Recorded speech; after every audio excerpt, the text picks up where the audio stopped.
C'est ici le débrief. Allez, c'est parti, assieds-toi. Salut à tous, c'est Conscience Foot. Conscience Foot, c'est l'amour du ballon rond où je partage ma passion footballistique avec des analyses d'avant-match, des débriefs d'après-match, l'actualité du foot et le mercato. Nouvelle vidéo les gars, on va revenir sur ce 123e derby de Ligue 1 entre l'AS Saint-Etienne et Olympique Lyonnais, un derby qui était assez électrique, assez tendu notamment avec des faits de jeu qu'il y a eu dans ce match, mais c'est resté quand même assez sportif, il y a eu une très belle ambiance dans les tribunes, on s'est régalé, personnellement je me suis régalé devant ce match. On voit ensemble donc mon débrief, mes tops et mes flops et la conclusion avec les leçons à retenir de ce match. Juste avant de commencer mon débrief, on part sur les compositions des deux équipes avec Claude Puel qui a aligné un 4-2-3-1 avec Etienne Green dans les cages, Camara en latéral droit, Trauco en latéral gauche, Kolo Djezak, Moukoudi dans l'axe, Neyou Youssouf pour les milieux de terrain, Nordin en milieu offensif sur le côté avec Bouanga sur le côté aussi et Riyad Boudbouz en numéro 10, Kazri est en pointe. Donc à noter les changements côté stéphanois, donc c'est le retour de Riyad Boudbouz et Claude Puel qui a aligné Kazri en pointe.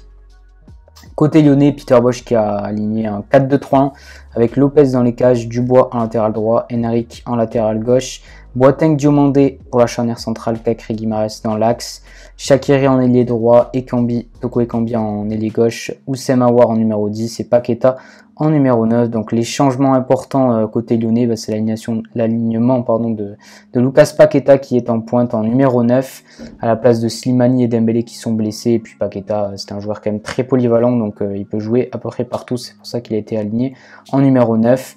À noter aussi le retour de Jérôme Boateng qui était blessé. Il est d'ailleurs un peu trop juste pour faire un match en entier. On a aussi la titularisation de Henrique à la place d'Emerson qui est suspendu et aussi Malo Gusto qui est resté sur le banc et c'est Léo Dubois qui a pris la place de Malo Gusto. Dès le début de ce match, on sent beaucoup d'agressivité, d'envie et de détermination. En même temps, c'est un derby, il en faut. Et dès la 10e minute de jeu, Lyon qui va avoir une énorme occasion. Ils vont marquer, mais le but va être refusé. Il y a eu un très bon échange entre Lucas Paqueta et Oussem Aouar, mais but refusé pour Oussem Aouar. Donc on en reste à 0-0.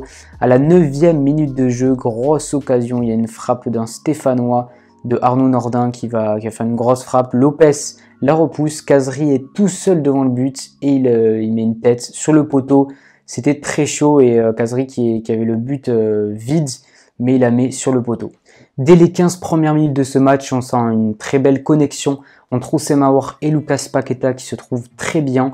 Et Lyon qui va se créer une occasion grâce à ces deux-là avec un très bon échange entre Aouar et Paqueta. Aouar qui est dans la surface, qui fait une passe millimétrée pour Lucas Paqueta. Lucas Paqueta qui tire, qui enroule. Normalement, ça finit au fond des cages, mais il y a un très bon sauvetage du dernier défenseur, Paqueta, qui avait surpris le gardien, qui avait tiré du bon côté. Etienne Green qui était battu, mais il y a un très bon sauvetage du défenseur stéphanois. Ensuite, donc Aouar, il va avoir 3 opportunités dans ce match, dont une très belle tête, mais Etienne Green, une très belle frappe aussi sur un bon mouvement collectif avec Toko Ekambi qui fait une louche, Aouar qui va la reprendre. Donc voilà, Aouar, il va avoir 3 opportunités, une tête et 2 frappes. Et Etienne Green qui fait le taf, qui fait même très bien le taf puisqu'il sauve à 3 reprises les Stéphanois. Ensuite, on va avoir comme fait de jeu à la 33e minute de jeu, Kazri qui va avoir son but refusé pour hors-jeu, pour là encore comme le but lyonnais, pour juste un genou. Coïncidence ou pas, l'Olympique Lyonnais ouvre le score à la 42e minute de jeu avec un très bon échange entre Aouar et Lucas Paqueta. Donc ça part sur une action où Paqueta protège très bien son ballon, il est très bon dos au jeu. Il a fait beaucoup de mal à la défense stéphanoise dans cette première mi-temps. Donc voilà, il arrive à contrôler dos au jeu. Il se retourne, il met une très belle passe à Oussem Aouar qui va provoquer, qui va enrouler, petit filet. Ça fait 1-0 pour l'Olympique Lyonnais. Et ensuite l'Olympique Lyonnais qui voit un deuxième but refusé pour un hors-jeu de quelques centimètres. C'est Shaqiri qui arrive à dribbler dans la surface, qui va tromper le gardien. Mais voilà, il y a bien hors-jeu, donc on en reste à 1-0 dans cette première mi-temps. Qu'est-ce qu'il faut retenir de cette première mi-temps? Il y a eu des très bons échanges côté lyonnais. Il y a eu un très bon Etienne Green qui a sauvé les Stéphanois. Saint-Etienne qui a eu une énorme occasion avec Kazri, qui a eu un but refusé. Lyon a eu 2 buts refusés. Donc voilà, il y a quand même une légère domination lyonnaise dans le jeu avec un excellent Lucas Paqueta qui est très bon en numéro 9, qui protège très bien ses ballons. Il est très bon, un très bon pivot. Il y a un très bon échange avec Houssem Aouar aussi. On voit pas trop Shaqiri, même s'il a failli marquer.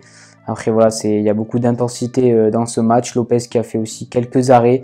Mais les plus grosses occasions restent lyonnaises et Lyon rentre à la mi-temps avec ce but d'avance. Dans cette seconde mi-temps, l'AS Saint-Etienne va être plus agressif et plus déterminé pour marquer. On sent aussi un Olympique Lyonnais qui est moins bon techniquement et l'AS Saint-Etienne qui pousse, qui va se créer une énorme occasion à la 56e minute de jeu avec Denis Bouanga qui part seul au but, mais voilà, il faut un très bon arrêt d'Anthony Lopez.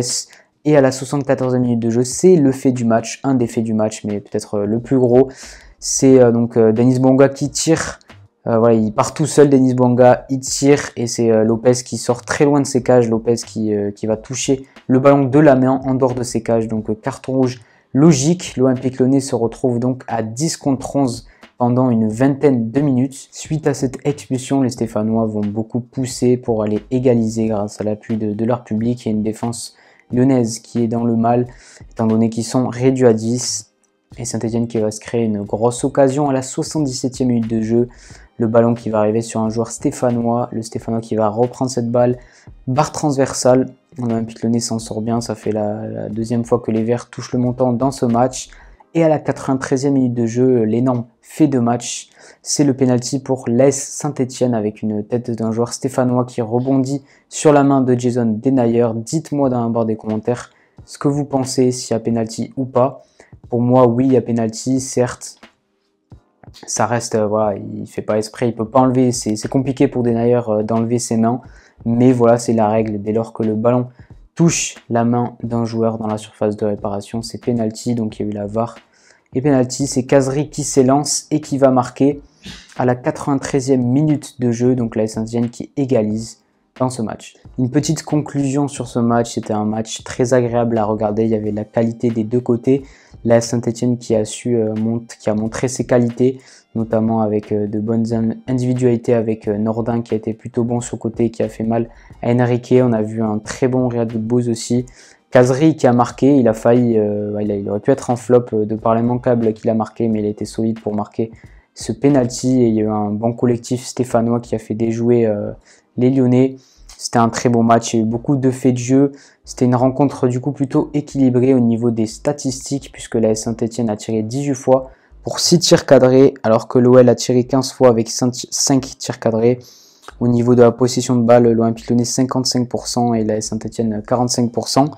Et au niveau des passes réussies, c'est assez intéressant de voir les passes réussies parce que c'était plutôt serré.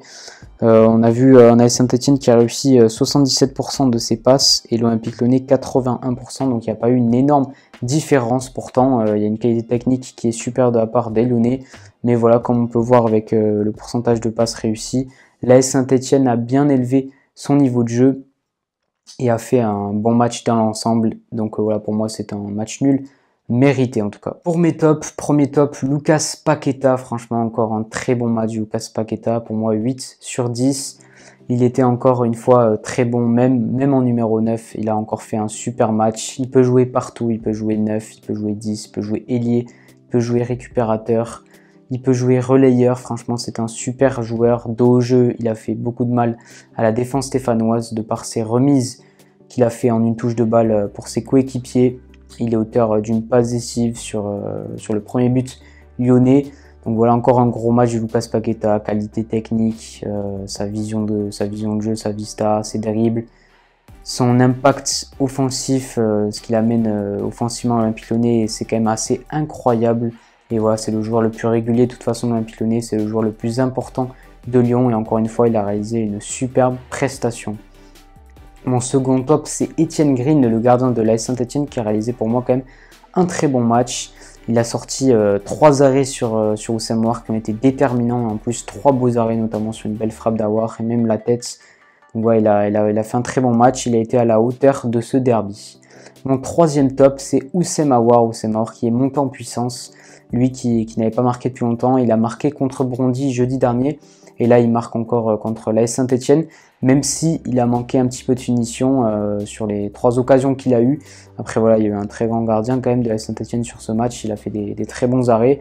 Donc voilà, c'est quand même un match accompli pour Oussem Aouar qui marque, qui retrouve de la confiance et c'est pour ça que je le mets en top, je lui mets 7 sur 10. Au niveau de mes flops, mon premier flop c'est Léo Dubois. Franchement, je le trouve assez décevant, je lui ai mis 3 sur 10. Je trouve qu'il peine à retrouver le niveau qu'il avait juste avant sa blessure. Et je trouve que Malo Gusto a marqué beaucoup plus de points que Léo Dubois pendant sa blessure et il a quand même du mal à revenir. Il a été vraiment débordé, je trouve, défensivement contre Denis Bouanga. Il s'est fait prendre de vitesse. Il a eu même du mal défensivement. Il n'a pas beaucoup apporté offensivement. Il y a eu beaucoup de déchets techniques de sa part, des centres ratés, des passes ratées. Donc je ne l'ai pas trouvé vraiment très bon, Léo Dubois. Et je trouve qu'il faut qu'il se remette en question parce que ouais, Malo Gusto, derrière, ça fait le taf. Et c'est meilleur que lui défensivement, c'est meilleur que lui offensivement. Donc Léo Dubois, il faut qu'il retrouve son niveau. Mon second flop, c'est Henrique, le latéral gauche brésilien de l'Olympique Lyonnais, qui a été plutôt décevant. Je l'ai quand même trouvé en dessous de ses partenaires.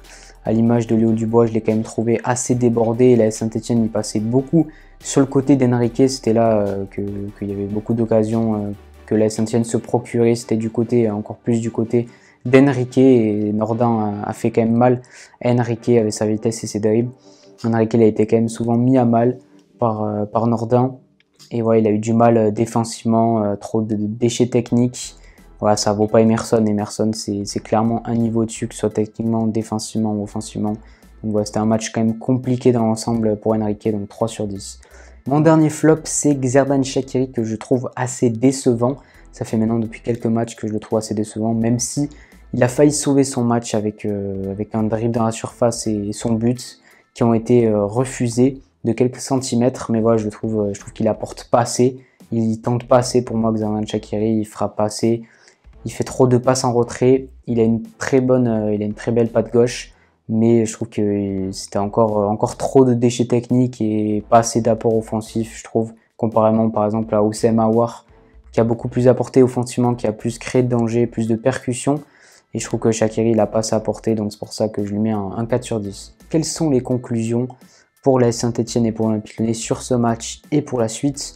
Côté stéphanois, tout d'abord, ils ont réalisé un bon match, ils ont su être au rendez-vous, ils ont su mettre la qualité technique qu'il faut, la détermination, l'intensité, l'agressivité dans ce derby avec des bonnes individualités. Moi je retiens un très bon Etienne Green au niveau du gardien de but qui a fait un très bon match quand même, il a sauvé la Saint-Etienne.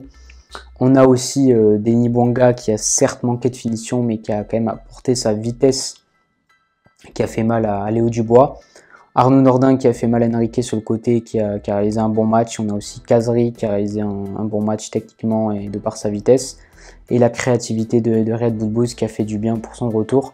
Donc voilà, il y a la qualité côté stéphanois et il faudra qu'ils rééditent cette performance qu'ils ont fait contre les autres équipes pour espérer engranger plus de points et de confiance. Les conclusions à tirer pour l'Olympique Lyonnais, c'est une équipe encore qui perd 2 points et encore une fois, c'est à la fin du match, comme contre Clermont, comme contre Paris et là contre Saint-Etienne.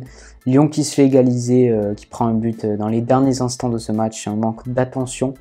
Il n'arrive pas à jouer les matchs entièrement jusqu'à la fin du coup de sifflet final et je trouve que voilà, c'est encore une fois, c'est encore un problème de régularité puisque Lyon a été moins bon en seconde mi-temps et a manqué de finition et donc c'est ce qui a permis à l'AS Saint-Etienne aussi qui a réalisé un bon match. C'est ce qui a permis aux Verts d'égaliser. Il y a eu encore des trous d'air dans cette équipe lyonnaise et ça fait déjà plusieurs années que ça dure. Toujours une irrégularité.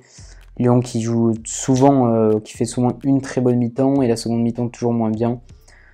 Donc Lyon, il va falloir qu'ils travaillent sur ça, qu'ils soient plus solides défensivement aussi et qu'ils arrivent mieux à gérer les buts d'avance. Ils ont vraiment du mal à gérer quand ils gagnent par exemple 1-0 ou 2-0. Ils ont du mal à gérer cet avantage. Donc voilà, Peter Bosz et ses joueurs ils vont devoir travailler là-dessus. C'était mon débrief entre l'AS Saint-Etienne et l'Olympique Lyonnais. J'espère que tu as kiffé cette vidéo. Fais-le moi savoir dans la barre des commentaires. N'hésite pas à liker, partager, commenter et surtout t'abonner. Nous on se retrouve pour une prochaine vidéo. Ciao ciao.